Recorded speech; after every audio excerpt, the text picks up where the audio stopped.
ومزاجه من تسنيم عينا يشرب بها المقربون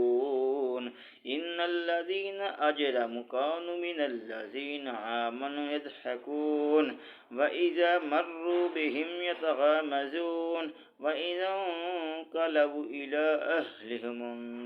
أهلهم انقلبوا فاكهين وإذا رأوهم قالوا إن هؤلاء لضالون وما أرسلوا عليهم حافظين فاليوم الذين آمنوا من الكفار يضحكون على الأرائك ينظرون هل ثوب الكفار ما كانوا يفعلون صدق الله